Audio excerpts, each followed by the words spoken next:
2TC is an achievement in Bloons Tower Defense 6 where you can only use 2 towers and complete an entire CHIMPS game. Today we're going to be doing this with the Carrier Flagship and the Tsar Bomba. To start us off, we have our monkey Buccaneer down here because, well, the monkey ace is a bit out of our price range when it comes to starting a CHIMPS run. On round 10, we can afford our monkey ace after putting down our Buccaneer here without any upgrades whatsoever, by the way. Exploding pineapple for some potential popping lead balloons, spy plane so that our ace can pop camo balloons, and then after that bomber ace, it's just a much better alternative to popping leads than pineapples, just simply because, well, you can deploy them on the track rather than the pineapples being a bit of a hit and miss scenario where it's either laying on the track or not laying on the track. There is that one monkey knowledge where it enables the ace to only lay pineapples on tracks, but obviously this is CHIMPS, so that is not applied. On round 16, we now have ourselves the bomber ace. We're going to get the rapid fire so that we can lay down bombs more often and fire darts more often. We now have rapid fire on our monkey ace, which means we fire darts and lay bombs on the track more often.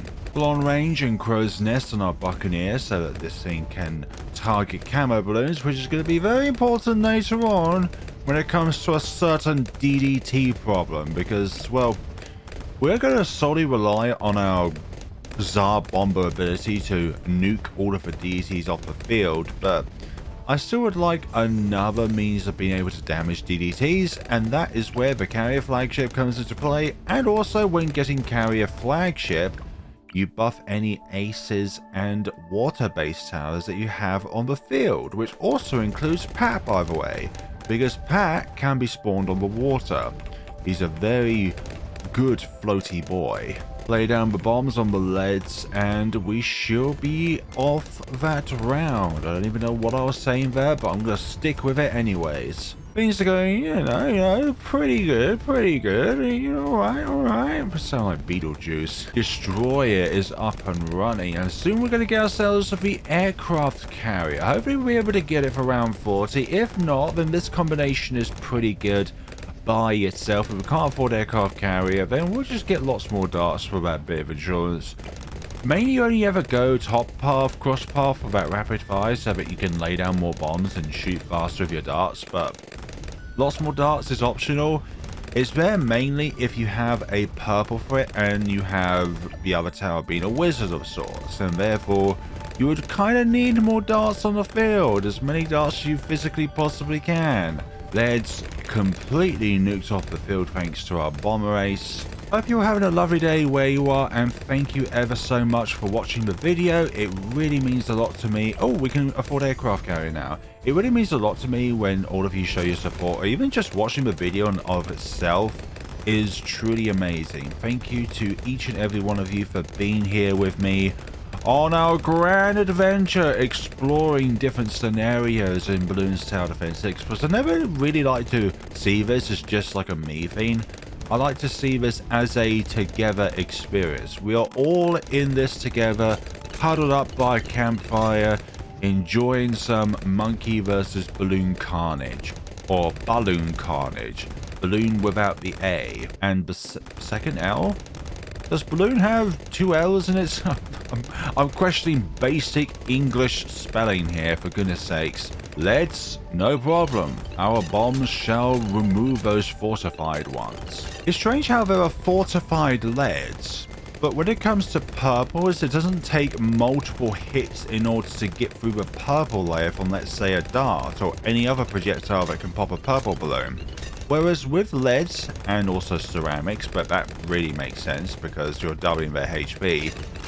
Like, I think it was a missed opportunity for Ninja Kiwi to not include fortified purples to where they take multiple hits in order to take them down.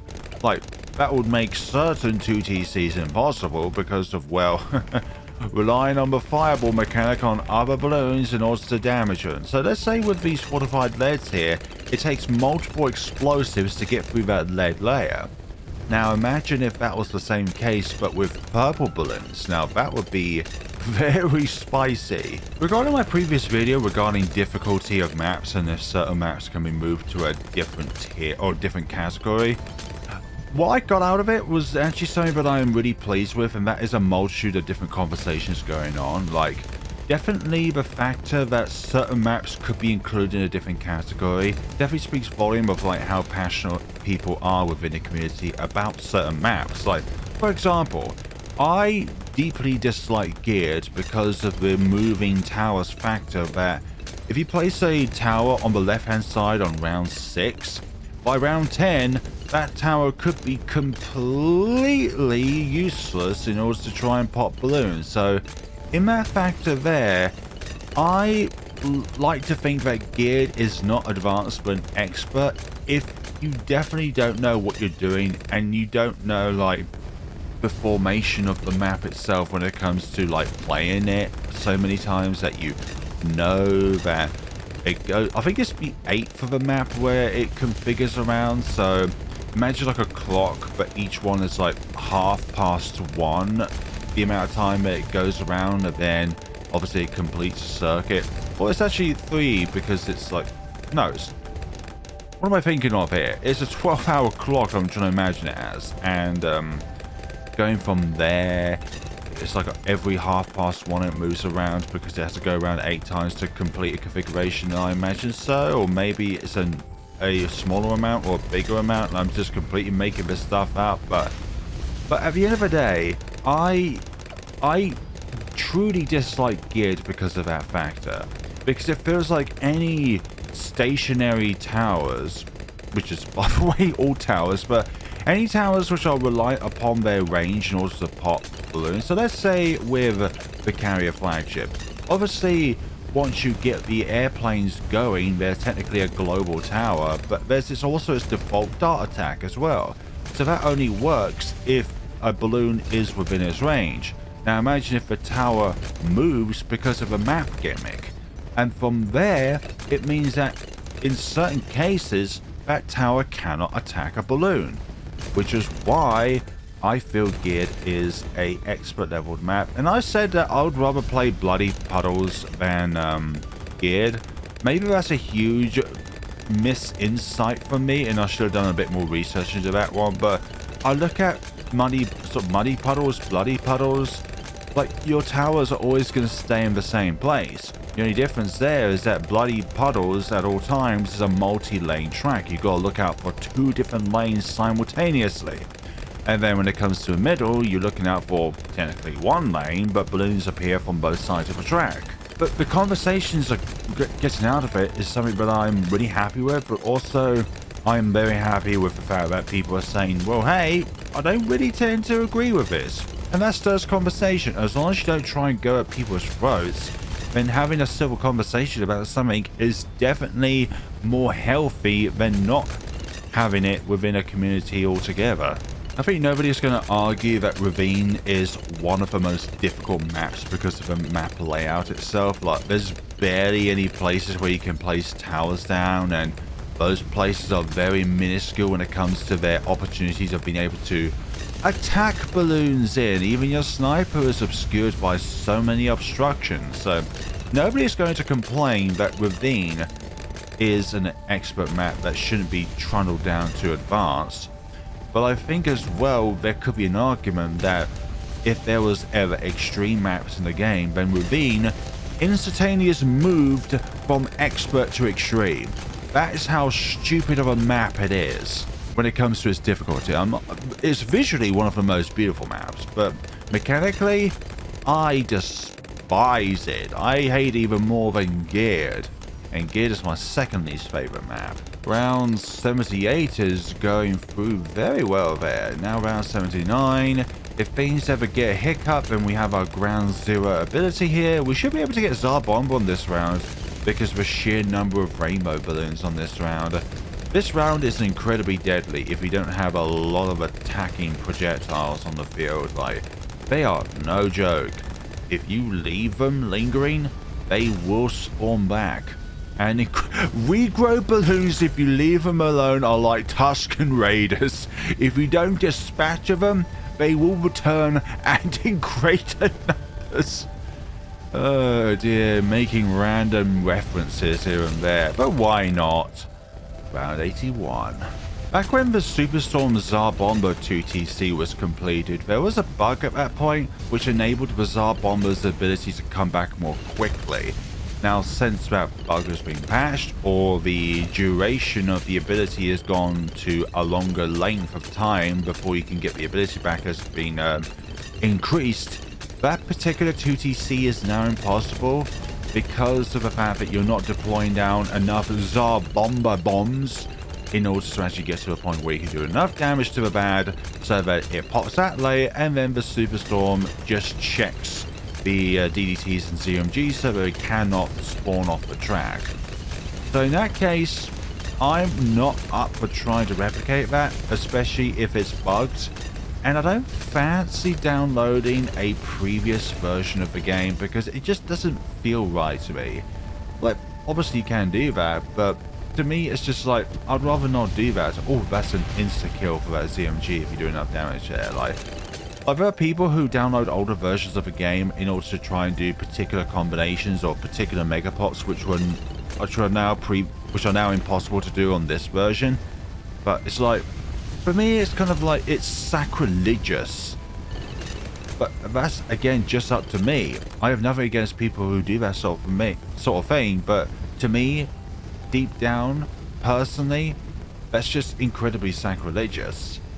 I would never do it myself, but I'm never going to hate someone for doing that. I'm not encouraging it. I'm just not going to hate anybody for doing it. I just don't do it, that sort of thing myself.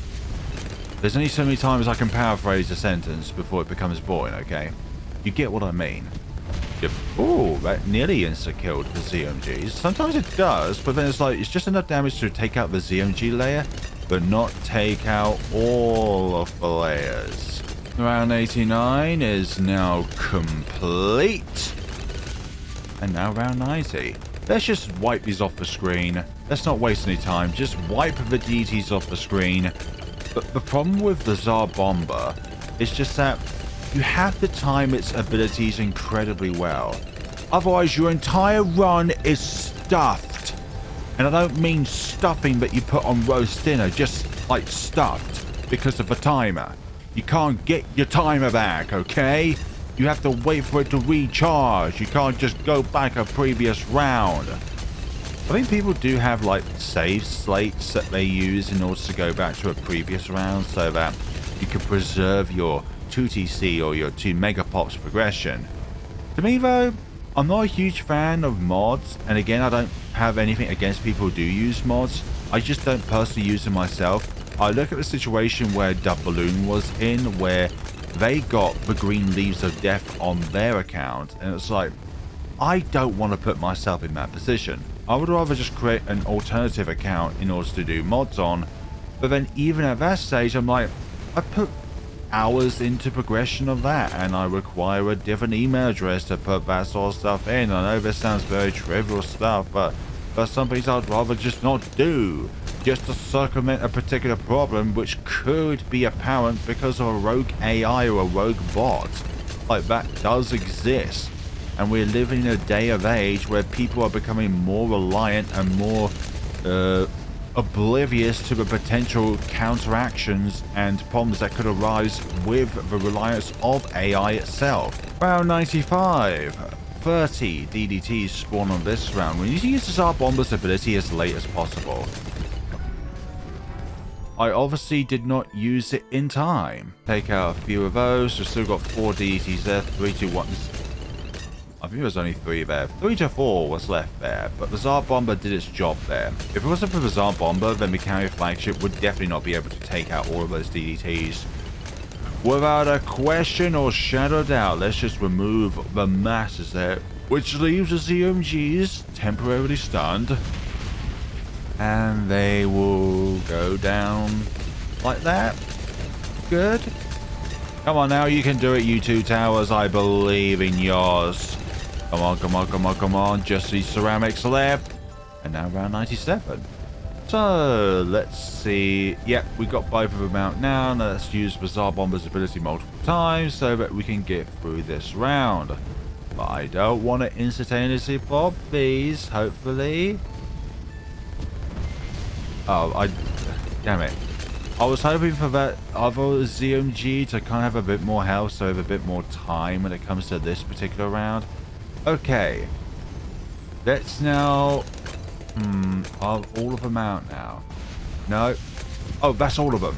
Okay, so it's just these ZOMGs left. Lovely. Just look at the little fins on the side there. If there are none more appearing, then that is the last of the fortified BFB spawning onto the truck. Okay, so that's good. I like the figure infinite here, actually. So around 99 is slowly descending towards us, but can we get through the...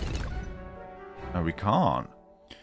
Do we have to use a second Tsar Bomba then? Yeah, we had the Carrier Flagship on strong, so it partially damages some of the ZOMGs first, rather than always targeting the fortified BFBs. And hopefully that does the trick when it comes to some of these ceramics. Hopefully. Do we still need to use a second one? This is not a flawless run, but oh my god, that was too tense for me. 4, 5, 6, 7, 8, 9. Oh, I was hoping to leave a Moab of sorts. Okay, so around 100. The bad itself. The first and second usage of a Tsar Bomba instantaneously. But the third one, we need to have a bit of timing involved, because we don't want any DDTs to spawn out, but we don't want the ZOMGs too close to the exit of the map, because then it will be too close to the end of the map and the Carrier Flagship will pop too many layers. So what we need to do here is time our Tsar Bomba here so that we will be able to do enough damage so the the DDTs are instantaneously wiped, but only leaves the ZOMGs. That's the plan anyways. We need to time this a little bit later. Center in the umbrella. Oh, it still leads to DDTs. Oh, that was actually perfect. I didn't expect that to happen. So I suspect the DDTs were partially damaged there. And now for the rest of this round to be vanquished. 2-tower chimps with the Carrier Flagship and the Tsar Bomba. A pretty good combination, to be honest, because this can, on its own, handle a good number of the Moab class balloons, and is also quite good against ceramics in a way.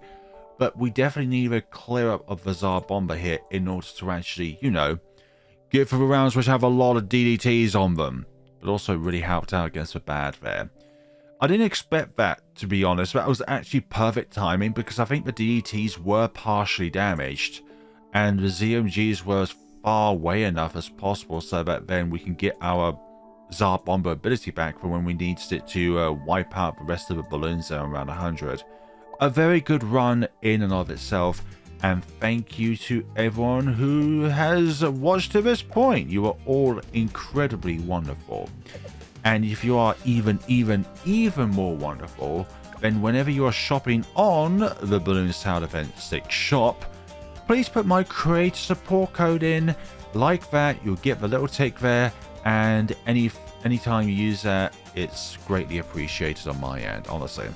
I've only had a few uses of it so far, but whenever anybody's done that, it's been incredibly appreciative.